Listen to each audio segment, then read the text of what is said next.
श्रीमद् भगवद गीता के चौथे अध्याय में युद्ध के समय का वर्णन और महत्वपूर्ण उपदेश है जो अर्जुन और भगवान श्री कृष्ण के बीच हुआ।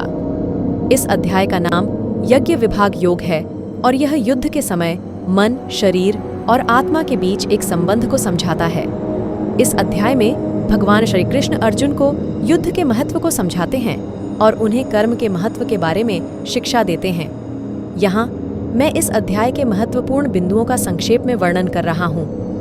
1. कर्म का महत्व। यह अध्याय कर्म के महत्व को बताता है और यह सिद्ध करता है कि हमें कर्म के प्रति समर्पण करना चाहिए, भले ही फल की चिंता न करें। 2. यज्ञ का अर्थ। यज्ञ का शाब्दिक अर्थ है बलि देना। इस अध्याय में यज्ञ का आध्यात्मिक अर्थ बताया गया है, जिसमें कर्मों को भगवान के लिए समर्पण करना शामिल है। 3. आत्मा का अदित्य। भगवान श्री कृष्ण आत्मा का अदित्य, अविनाशी होने का सिद्धांत प्रस्तुत करते हैं, जिससे हमें मानव शरीर के अत्यंत मूलभूत भौतिक स्वरूप को पार करके अदित्य स्वरूप की ओर बढ़ने का संकेत मिलता है। 4.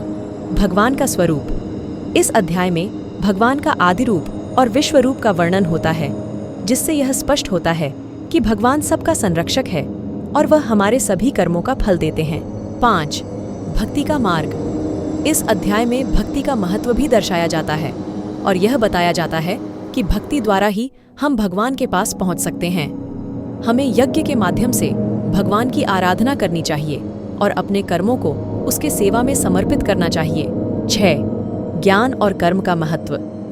इस अध्याय में श्री कृष्ण बताते हैं कि ज्ञान और कर्म एक साथ चलने चाहिए।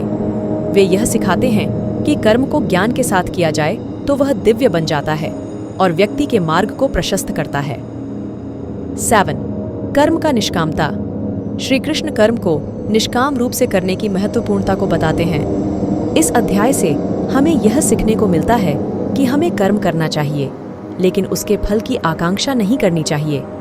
हमें यज्ञ के माध्यम से भगवान की आराधना करनी चाहिए और अपने कर्मों को उसके सेवा में समर्पित करना चाहिए।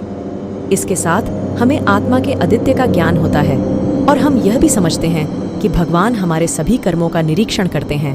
भगवद गीता के चौथे अध्याय में अर्जुन ने अपने मानसिक दुख और संकट के कारण मोह में डूबे हुए दिखाई दिया, जिससे उनके जीवन में अवसरों की कमी थी। इस अध्याय में भगवान श्री कृष्ण ने उनकी समस्याओं का समाधान प्रस्तुत किया और उन्हें मार्गदर्शन दिया। इस अध्याय के मुख्य विषय रूप से आपको यह सीखने को मिलेगा कि मनुष्य के जीवन में संकट और दुख का निवारण केवल बाहरी घटनाओं की परिस्थितियों को बदलकर नहीं हो सकता है, बल्कि मानसिक स्थिति को सुधारकर भी हो सकता है।